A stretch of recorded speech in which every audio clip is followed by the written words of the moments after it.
Picture this. It's a beautiful July evening, the sun is finally starting to go down, and you clip the leash on your best friend for their favorite walk around the block. You're only two houses down when your dog suddenly stops dead in the middle of the sidewalk. They start lifting one paw, then another, doing a strange little dance, and then they just sit down and refuse to move. You tug the leash gently and think, wow, why are you being so stubborn tonight? But here is the heartbreaking truth. Your dog is not being stubborn. Your dog is standing on a surface that is quietly cooking the bottom of their feet, and they are begging you to save them the only way they know how. As a veterinarian, the number of dogs I see every single summer with raw, blistered, peeling paw pads is absolutely staggering. And the worst part is that almost every single one of those injuries was 100% preventable. So before you take one more summer walk, I need you to watch this entire video. Here is what most pet parents don't understand. On a sunny day, the air temperature might feel like a comfortable 85 degrees to you, standing there in your shoes. But asphalt and dark pavement don't just match the air, they absorb the sun and multiply it. That same 85-degree day can push the pavement to 130, 140, even 150 degrees. At 125 degrees, skin can start to burn in under 60 seconds. Your dog is walking barefoot across a frying pan, and they can't tell you in words. But what if I told you there is a simple 7-second test you can do before every single walk, and a handful of natural remedies sitting in your kitchen right now that will protect those precious paws and heal them fast if they're already hurting? Hi everyone, I'm Dr. Grace Yoon, your neighborhood veterinarian, and welcome back to the channel. In my 15 years of clinical practice, summer is by far my busiest season for paw injuries, and I hear the same guilty confession over and over.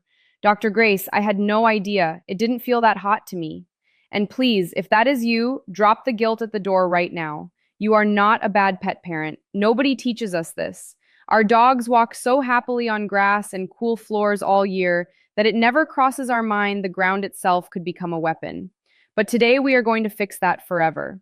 We're doing a complete masterclass on protecting your dog's paws all summer long.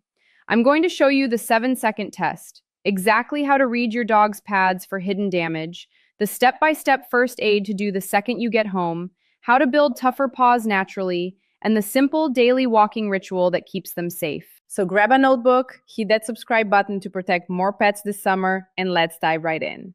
Let's start with step 1, and this is the single most important habit you will learn today, the 7-second test.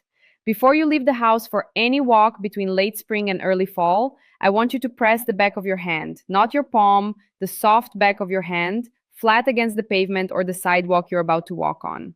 Hold it there and count slowly. 1, 2, 3, 4, 5, 6, 7. If you cannot comfortably hold your hand on that surface for the full 7 seconds, it is far too hot for your dog's paws. It is that simple. The back of your hand is used because the skin there is thin and sensitive, much closer to how a paw pad experiences heat. If it makes you wince, it is burning them. And here is the part that surprises everyone.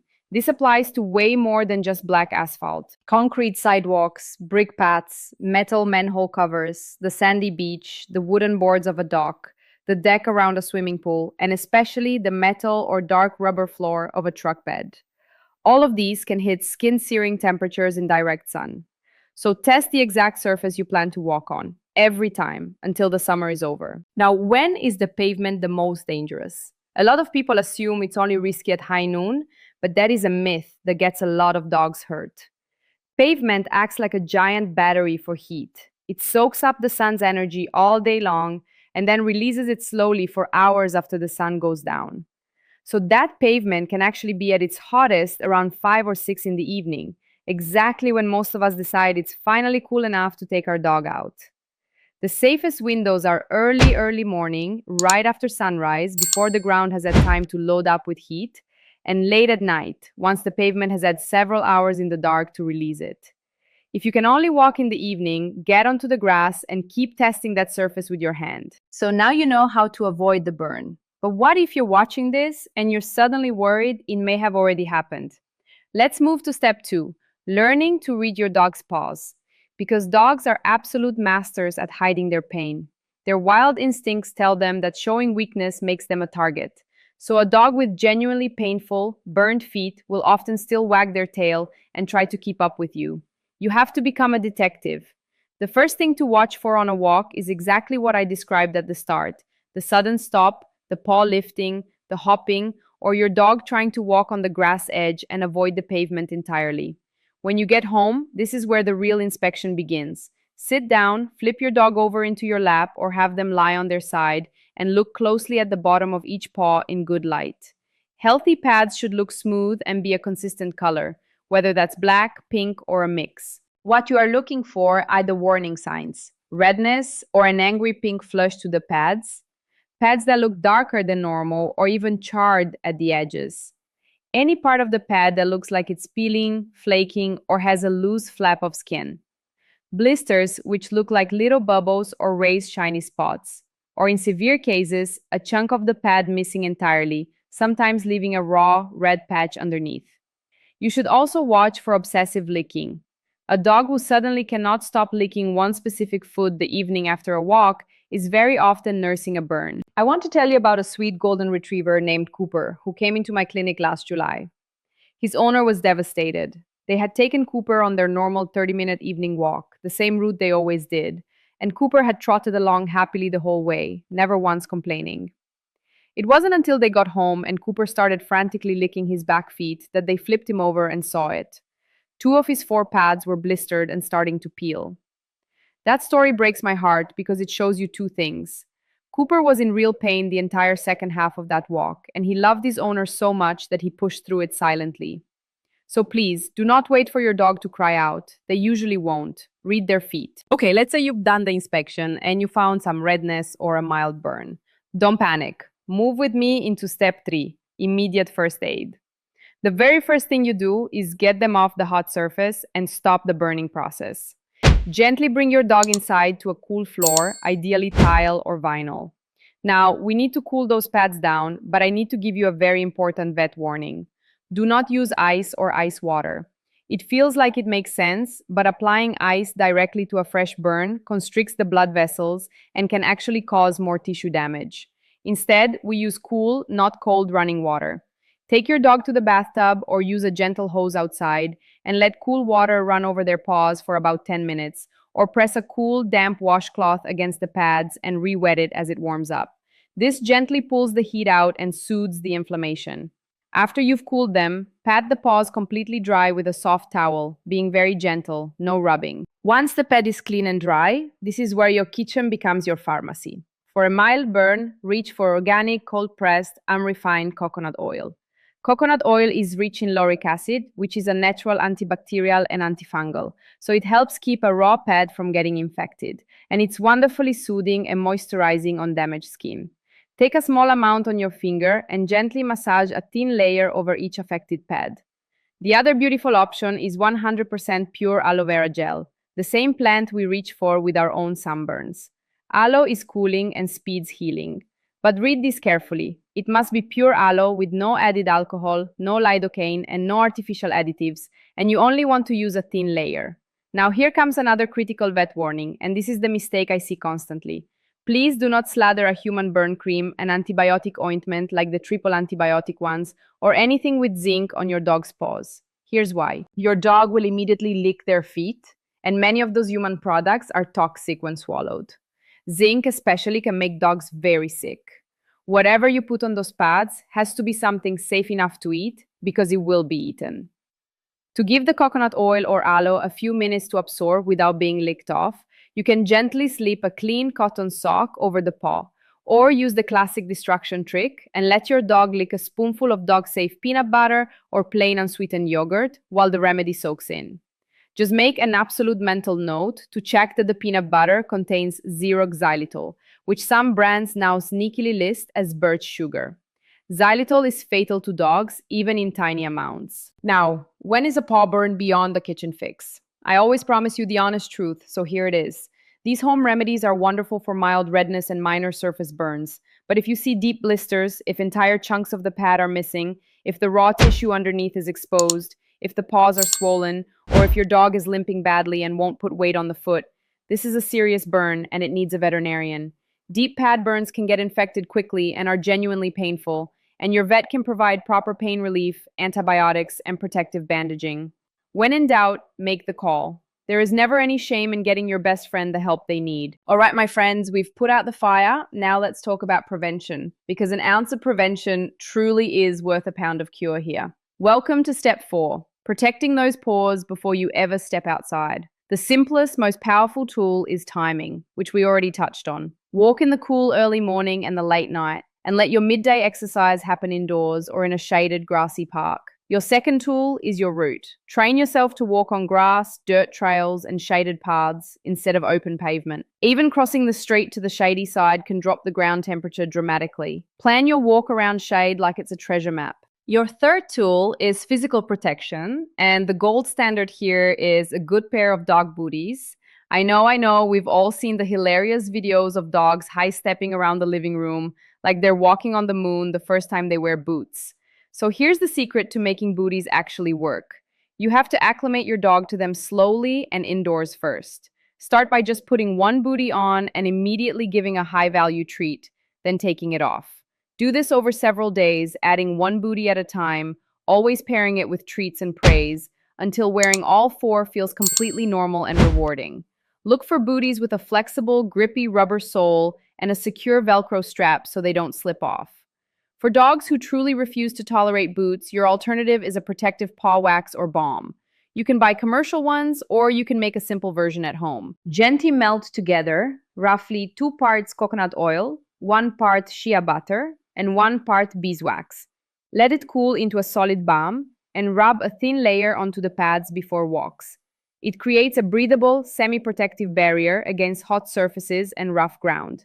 It's not a substitute for the 7-second test on truly scorching pavement, but it's a wonderful daily shield. Now let's go a level deeper into step 5, building naturally tougher, healthier paws from the inside out. Here's something most people never think about. Just like the rest of the skin, your dog's paw pads are living tissue that constantly renews itself, and the quality of that tissue depends heavily on what's in their bowl. If you want resilient pads that resist cracking and damage, you need to feed healthy fats. This is where omega-3 fatty acids come in.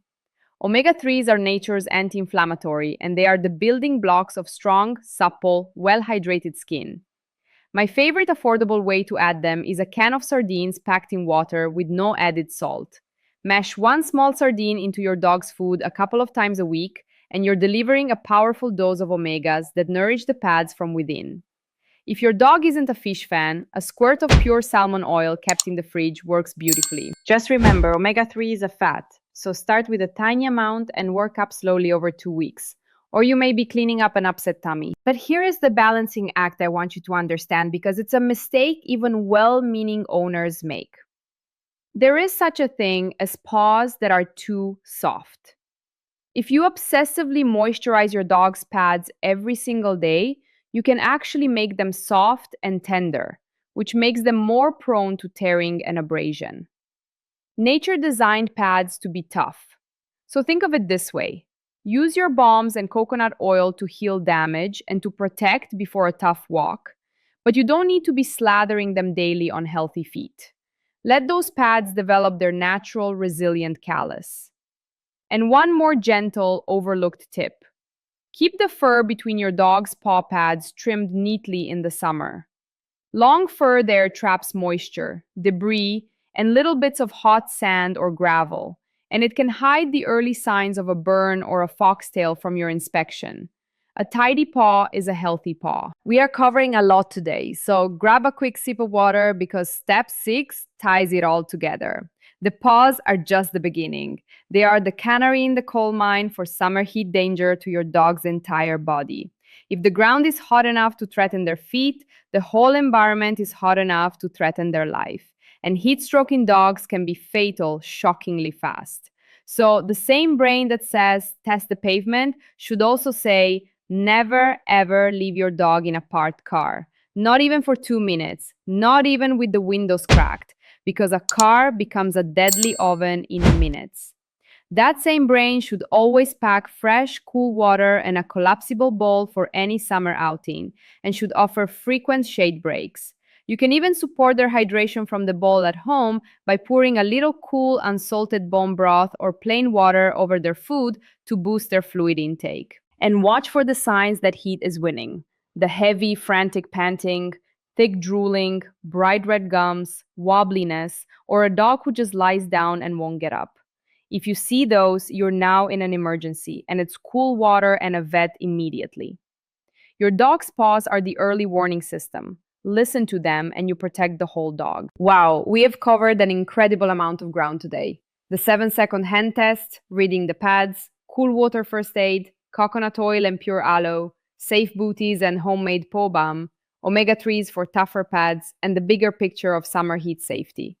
Now, here is my golden rule, because I can see some of you already feeling overwhelmed, wondering how you're going to do all of this. You do not need to do everything at once. The beauty of protecting your dog is that it comes down to one small, powerful ritual repeated every day. So, my challenge to you is simple. Starting on your very next walk, just do the 7-second test. That one habit, pressing the back of your hand to the ground and counting to 7, will prevent the vast majority of paw burns all by itself. Master that first. Then, over the coming weeks, layer in the rest. A can of sardines here, acclimating to booties there, a jar of homemade balm by the door. Small, consistent steps. Protecting your dog through the summer heat can feel like a lot to keep track of. But the fact that you sat here and watched this entire video proves what an incredible, devoted pet parent you are. Your dog doesn't have words to thank you, but every cool, safe, happy walk you give them this summer is them living their very best life because of you. If this masterclass gave you a little peace of mind today, please do me a huge favor and tap that like button. It tells the algorithm that this kind of safe, practical veterinary advice deserves to reach more dogs before this heat wave hurts them, and it genuinely helps our channel protect more pets. Make sure you hit subscribe so you never miss a masterclass, and I would love to hear from you in the comments below. What surface does your dog walk on the most in the summer? And are you going to try the 7-second test tomorrow? I read every single comment and I love hearing about your dogs. Give your sweet pup a gentle scratch behind the ears for Dr. Grace. Stay safe, trust your instincts, and I'll see you all in the very next video.